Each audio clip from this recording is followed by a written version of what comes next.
Hi, Springfield. It's really good to kind of see you. Well, your school has asked me, since we can't be together because of the Rona, if I would tell you some stories that was just for your school. And so, because it's the holiday season, I thought I'd tell you some stories about presents and maybe the best way to view presents. So the first story I'm going to tell you is a story about someone who's very, very selfish.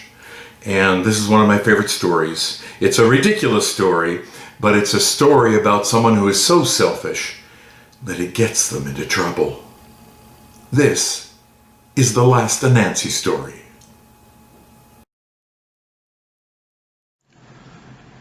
Once upon a time, on the island of Jamaica, there lived a Witch!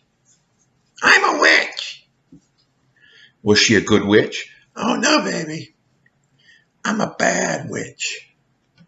Oh, baby, I'm bad. Mm.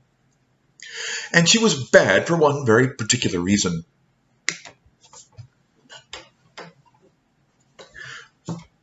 She was bad because of her name. Her parents could have called her anything. They could have called her Debbie! I like that name. They could have called her Barbie! Adventure House Barbie. They could have even called her, Hillary Rodham Clinton! but instead they called her Five. That's not a good name. That's a number. And she didn't like it at all. You see, she'd go to the store and somebody would say, I need 5 eggs. And she'd say, Stop saying my name! or somebody else would say, I need 5 oranges. And she'd say, Quit that! or somebody else would say, I need 5 loaves of bread. And she'd say, Shut your mouth! Gah! Don't look at me. I'm hideous. she wasn't very nice at all. And she decided that day to stop anyone from saying the word 5 on the island of Jamaica. So she got her spell stewing pot. This is my spell stewing pot. I also make Kraft macaroni and cheese dinner in here. Not that Kroger brand. That stuff stinks. Ah! My nose keeps running. She placed in her spell stewing pot 5 oven mitts and 5 armpits.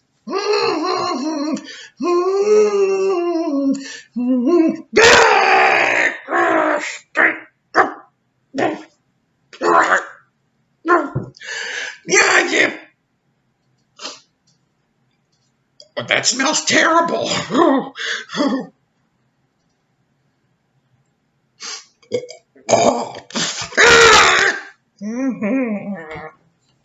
She also put in 5 armchairs and 5 nose hairs. Ow!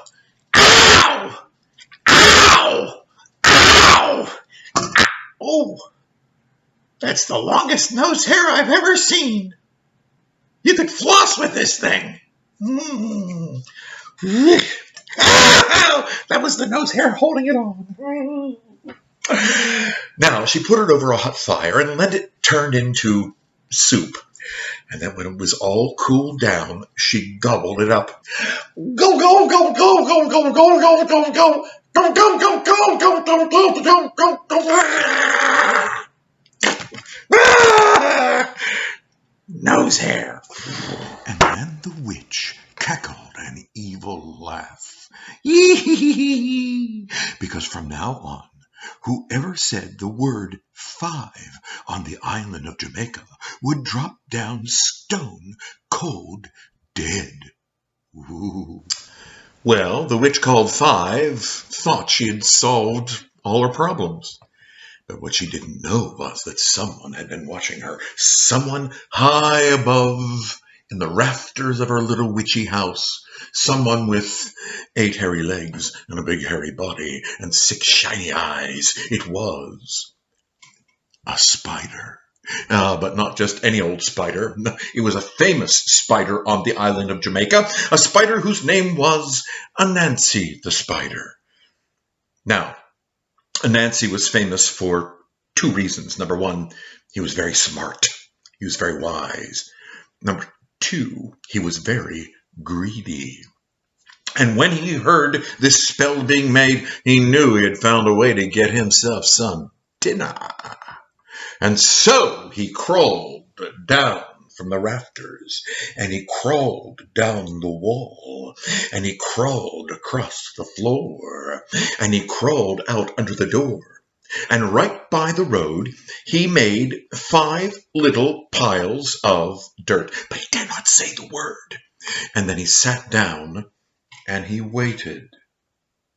The first animal that came by happened to be a quack, quack, quack, quack, quack.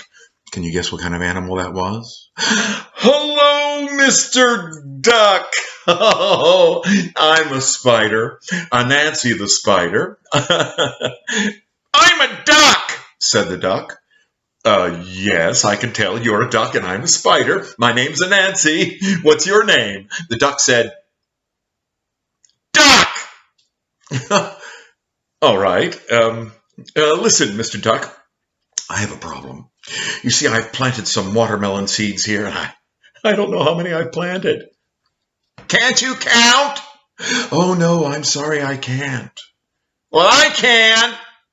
Oh, well, then if you could count them for me, I'd really appreciate that. The duck said, Okay. And so he began to count. That one's number 1. That one's number 2. And that one's number 3. And this one's number 4. And that one right there's number, have any idea?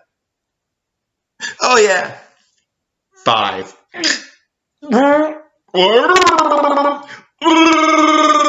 Quack. Oh, and that duck, he dropped down. Oh, stone.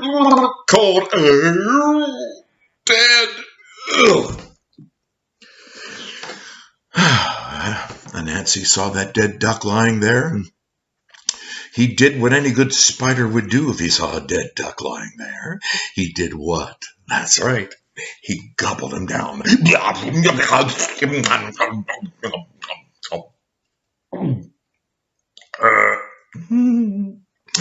But was Anansi still hungry? Oh, yes, he was. And so he sat down again, and he waited for another animal to come by. And the second animal happened to be a... Oh, hello, Mr. Pig. I'm a spider, Anansi the spider. The pig said, I'm a pig! Well, yes, I can tell. You're a pig and I'm a spider. My name's Anansi. What's your name, Mr. Pig? Pig! All right. I'm bacon! Yes, I understand that. I'm ham hocks! Yes, I can see that. I'm spam. All right. Listen, Mr. Pig, I have a problem. I've planted some watermelon seeds here, and I don't know how many I've planted. Can't you count? No, I'm sorry, I can't. I can count. Okay, said the Nancy. Could you please help me count them? Okay, said the pig. And so he began to count. That one's number 1, and this one's number 2, and that one's number 3, and this one's number 4, and that one right there's number... Anybody have any idea? Oh, yeah, 5. Yeah. And that pig, he dropped down stone, cold, dead. Well,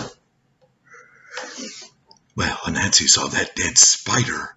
No, he saw the dead pig laying there. And he did what any spider would do if he saw a dead pig laying there. He gobbled him up.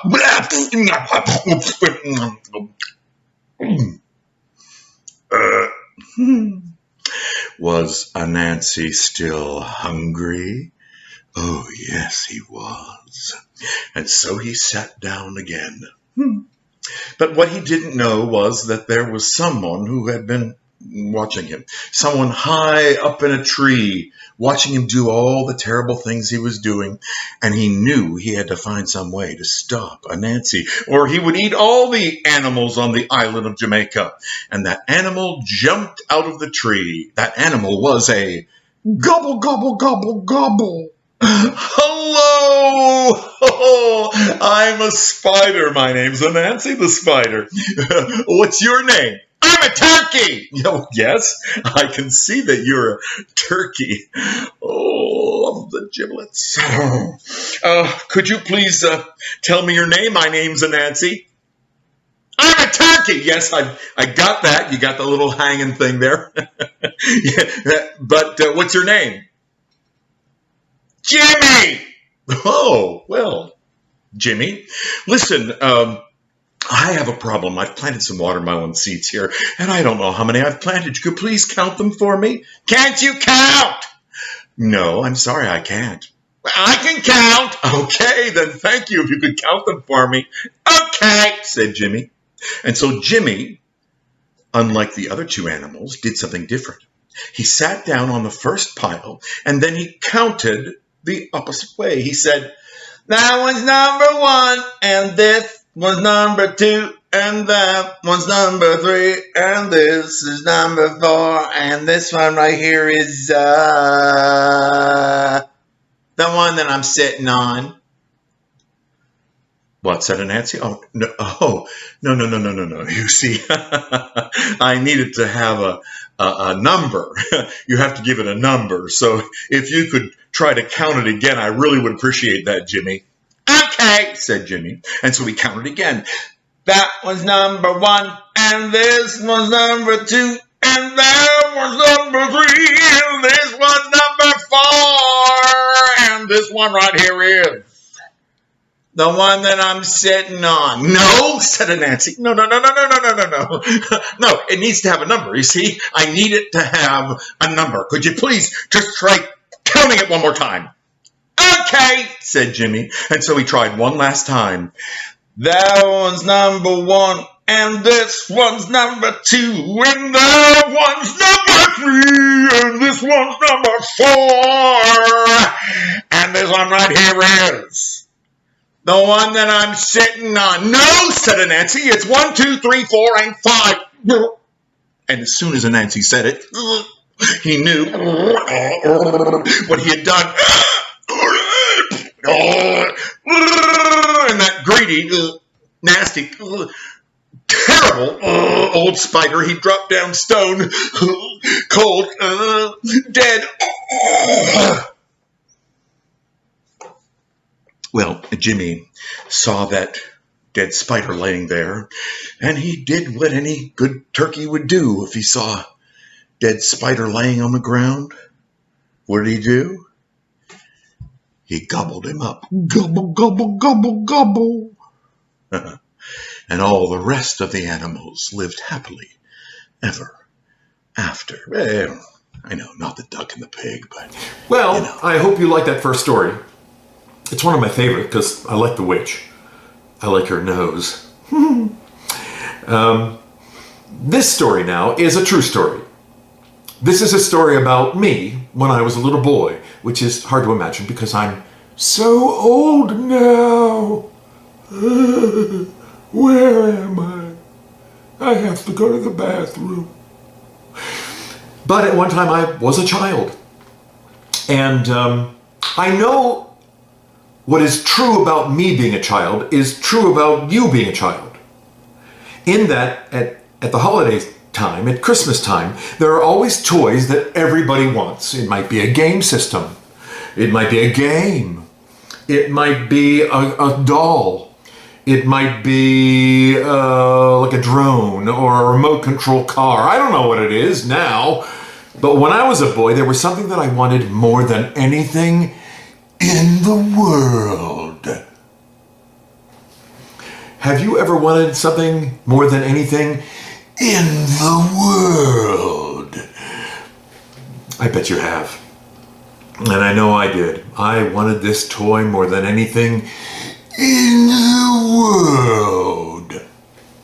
And the toy I wanted was something called the Mattel Time Machine. Now, you have to understand that when I was a little boy, oftentimes toys could kill you. Oh yeah, they didn't care much for safety. Yeah, there were all kinds of toys that were dangerous.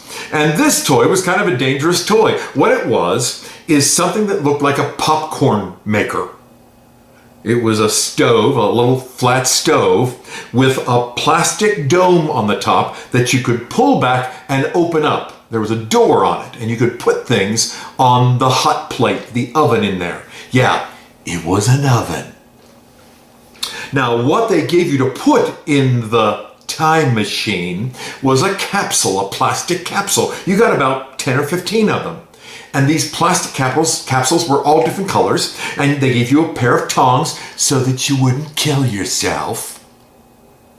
And you'd take the plastic tongs and pick up the plastic capsules, and you'd put it in the oven thing that looked like a popcorn maker. And what would happen was that capsule would begin to transform in the oven. It would just be like a plastic square little capsule. But all of a sudden you'd see it start to move as it heated up, and it would transform into a creature.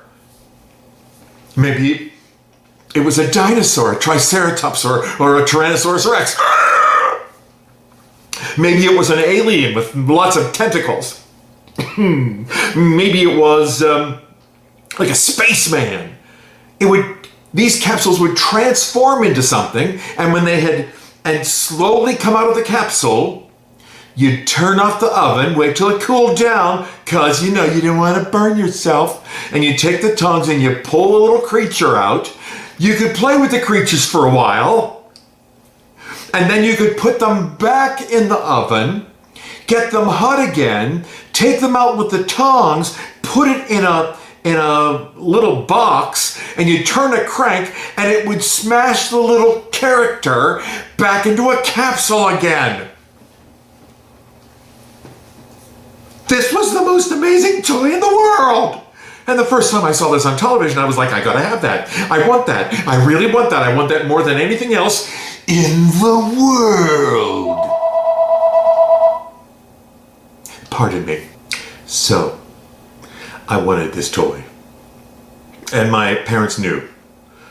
My parents knew, Santa knew, my grandmother knew, my brothers and sisters knew, everybody at school knew that I wanted the Mattel Time Machine. Ugh. I couldn't wait for Christmas. I mean, it just seemed like it took forever to get here.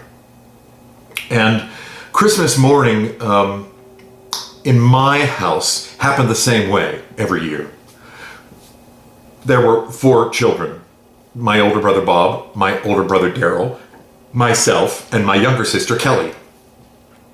And on Christmas morning, you wake up early because you just can't stand to wait. And so we would sit at the top of the stairs, like at 6 o'clock in the morning, knowing that we couldn't go downstairs until 7, because if we ran downstairs earlier than 7, my dad would kill us. So we'd wait. And as soon as that clock hit 7 o'clock, we ran downstairs. Oh, so exciting. The first thing that you would open for Christmas was your stocking. The stockings were, honestly, the same thing came out of the stockings every year. You'd always get gum. You'd always get your favorite candy. Mine were Raisinets. You'd get, if you were very lucky, you'd get batteries, which was good because that meant that there was something that needed batteries later. You might get little tiny toys in there. You might get, I don't know, some like a snack pack pudding, a box of cereal. Yeah, I always wanted the Fruit Loops. Big on the Fruit Loops. And once you were done with your stocking, then came the smaller presents. Stuff like socks. Oh, thank you for the socks, Santa. And then you get some underwear. Thank you for the underwear, Santa. Then maybe you might get a button-down shirt. Thanks for the shirt, Santa. And then the presents would get a little bit more exciting. You might get a game or a puzzle or some art supplies, because I like to draw. And you'd go around the room one at a time, and each child would open up a present. And it just got more and more exciting as the time went on. Now, my brother Bob that year wanted a record player. A record is a big vinyl disc that you put on a contraption, and you put a little needle on there, and it makes music. I know. Now you can just pull out your phone and listen to music. But back then, you had a vinyl disc that you had to put a needle on. It's crazy. And he wanted something that played records. My brother Daryl wanted a bike. He really wanted a bike. He had a paper route, and so that bike was going to come in handy. My little sister Kelly wanted a baby doll. She wanted a very specific baby doll. This was a baby doll that did everything a baby does. No, literally. You could feed it food. You could burp it. It would do its business. Yeah, that's right. Yeah, it would fill a diaper. It could walk. It could talk.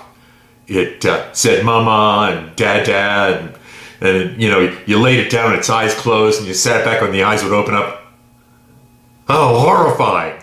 I don't know why they just didn't get her a real baby. And then, of course, I wanted the greatest gift in the world. The Mattel Time Machine. And so once we'd opened all those other presents, it got to the big present. It was so exciting. And my brother Bob, he got this big box and he opened it up, and there it was, a stereo, a thing that played records. And so he opened that thing up, and there was a record already in there, and it was a record of the musical Jesus Christ Superstar, and he really wanted that, and so it was already in there, and he starts playing it, you know, it's, what the buzz, tell me what's happening, what the buzz. And he's sitting in the corner listening to his records, he's so excited. And then my dad wheels out this bicycle, and this bicycle was a bicycle that my dad had when he was a little boy, and he'd taken it and he totally rebuilt it, and it had a light on the front and horn, and it was fantastic, really big bicycle, and he had it all repainted and stuff. And my brother Daryl was so excited. He had his bike, and then, you know, I thought maybe I'd be next, because, you know, I was next in line for age. But no, they brought out this other present and gave it to my sister Kelly. And my sister Kelly, she's opening it up, and then, oh, look at the baby doll. And it's mama, dada. You know, doing its business and stuff. And there they are, my brother in the corner. What's the buzz? What's happening, man? And my other brother in the corner, he's got his bike and he's playing the horn. Turn on the headlight. And my little sister, she's got that big, dada, mama.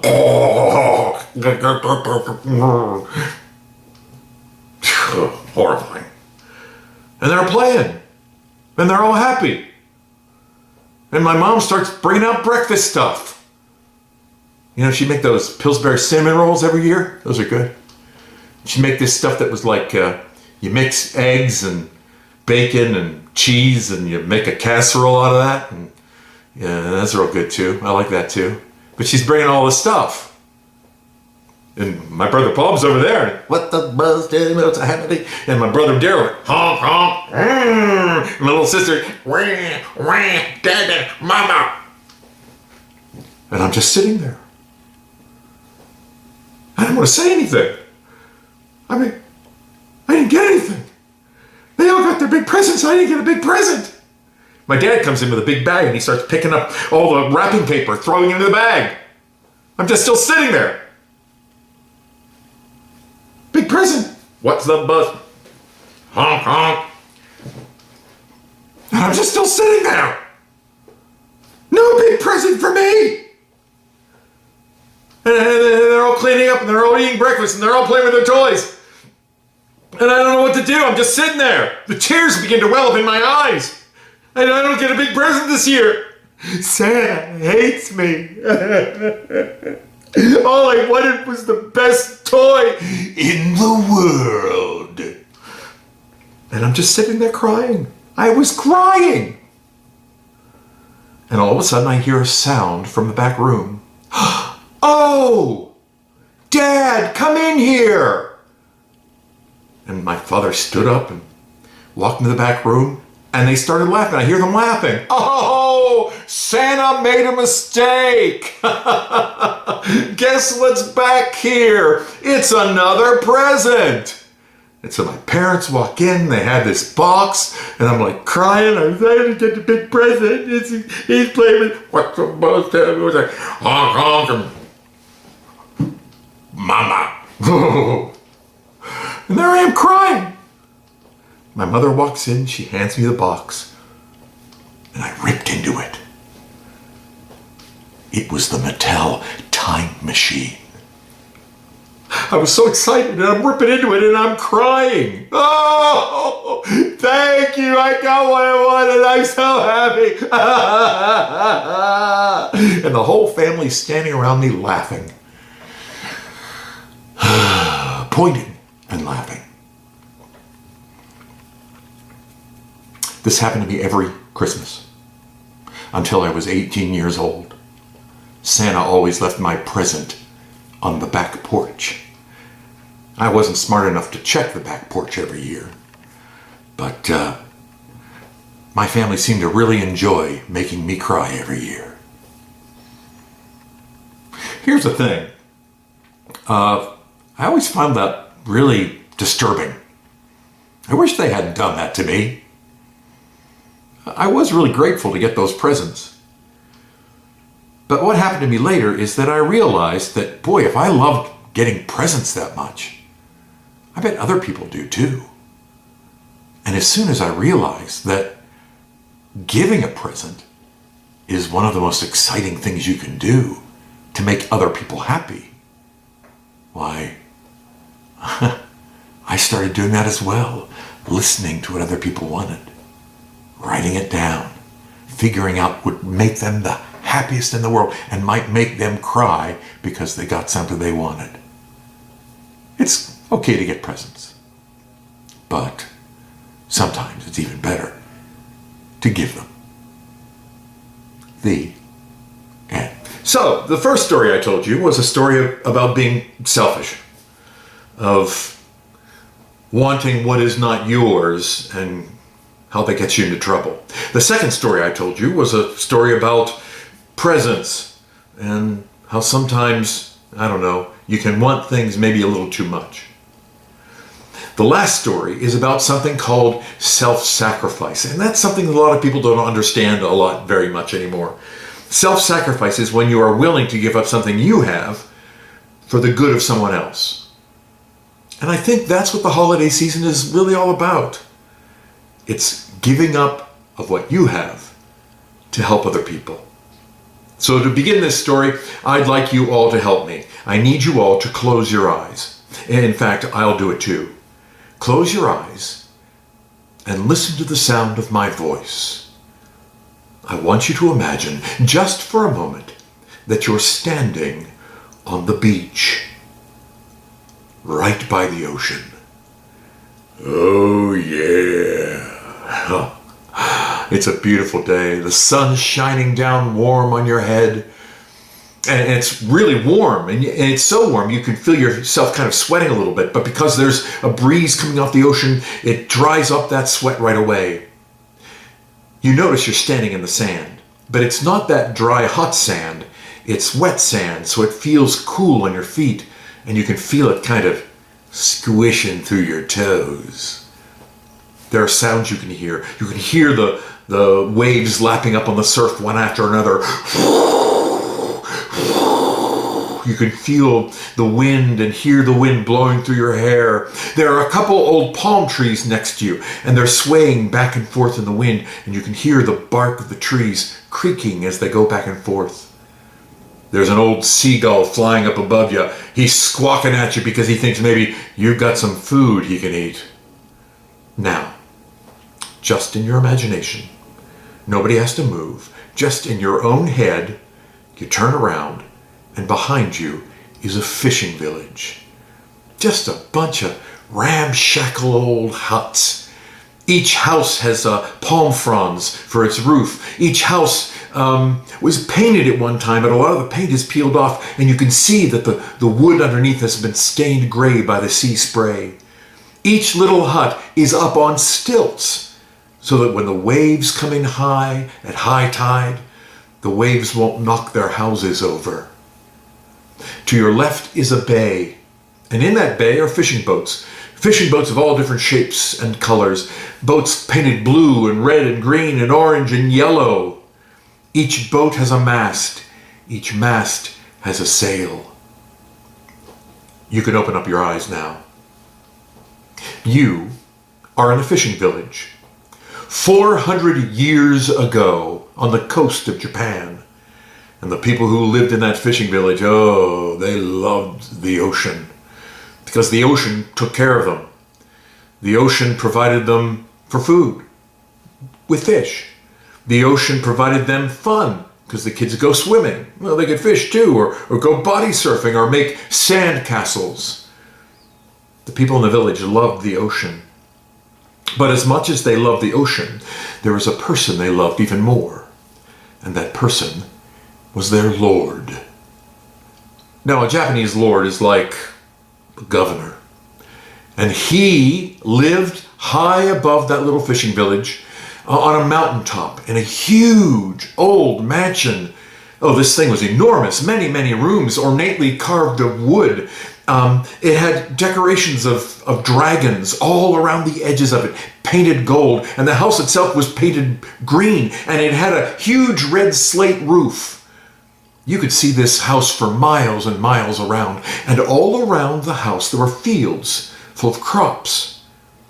That's how their lord took care of his people. He fed them with things that he grew. He was very old, he was very wise, he was very kind. And for that reason the people had a nickname for him. They called him Grandfather. And their grandfather lived in his mansion with his grandson. One day his little grandson was playing with some toys in the garden, and he just happened to look out over the edge of the cliff, out into the ocean, and he saw something he didn't recognize. He saw something that scared him.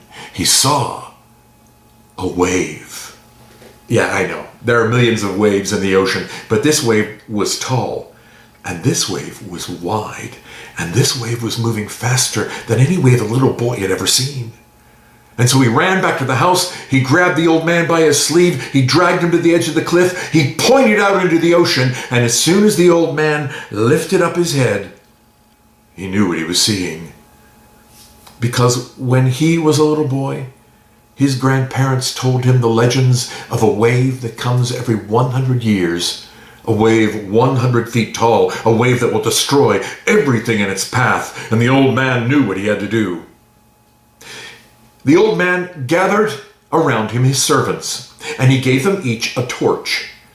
And then he said to them, "Go to my lower fields and set my lower fields on fire." "But master," they said, if we do that, then we won't have enough to eat this year." "Just do as I say, and do it quickly," said the old man. Well, the servants went out, and row by row by row, they set those crops on fire. And soon a huge, billowing white cloud of smoke began to rise up into the air. It rose up high above the mountaintop. And as it did, the old man did something unusual. He walked to the edge of the cliff, he bent down slowly, and he looked into the fishing village below. What he was trying to see, no one knew, but he must not have seen what he wanted to see, because he called his servants to him again. He said, "Take your torches, go to my upper fields, set my upper fields on fire."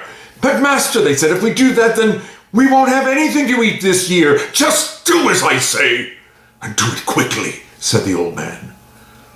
And so again, they went out to the upper crops, And they started setting those on fire, row by row by row, and soon another enormous cloud of white smoke began to rise up high above the mountaintop.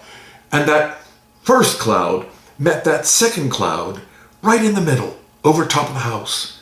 And you could see the fires reflected off those clouds of smoke, all reds and yellows and oranges. The old man went to the edge of the cliff. He bent down slowly again. He looked into the village below. But he must not have seen what he wanted to see, because he rose again. He called his servants to him one last time. He said, "Take your torches! Go to my house. Set my house on fire." "But master," they said, "if we do that, then you won't have anything left. Just do as I say. And do it quickly," said the old man. And so the servants went out, and they each took a corner of that beautiful old mansion, and they set it on fire. And because that old house was carved of very old wood, the flames shot up into the sky, and the smoke that came off that fire was thick and gray and dark. If you'd stepped back from the top of that mountain, you would have thought you were looking at a volcano by the looks of things. The old man went to the edge of the cliff, and he finally saw what he wanted to see.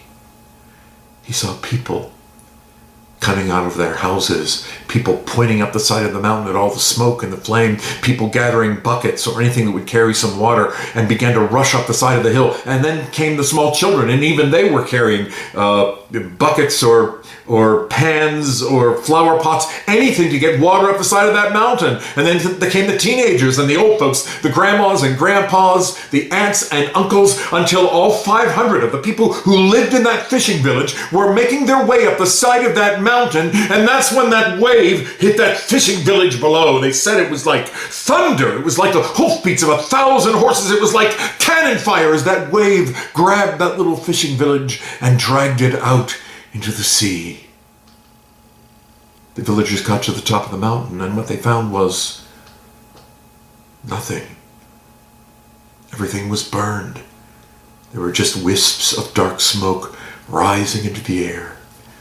And they turned to their grandfather, their lord, and they said, "Why would you do this? Now you're poor like we're poor."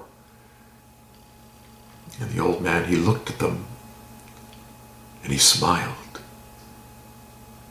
And he said, "You have to understand, as much as I care for the things I own, I care even more for my friends." The villagers turned and made their way down the side of the mountain again. Over time, they rebuilt the little fishing village. They even tried to rebuild the old man's house, but it was never as beautiful as it had once been. And to this very day, anyone can go to Japan. That little fishing village is still there. And in the center of that village is a shrine. And on that shrine are these words: "To our grandfather, to our Lord, who gave up everything that he had to save his people from the wave." We all have things that could help other people. Maybe it's something easy. Maybe you have an extra change for lunchtime and somebody else forgot their money. You could let them use that. Or maybe you've got an extra pen or pencil and somebody lost theirs in school. You'd help them with that. Or maybe you have an old toy that you don't need anymore that you could give to somebody. That's what self-sacrifice is. And I think that's what the holidays are about as well. Thank you so much for listening to my stories today. I hope you enjoyed them, and I hope I get to see you some other time.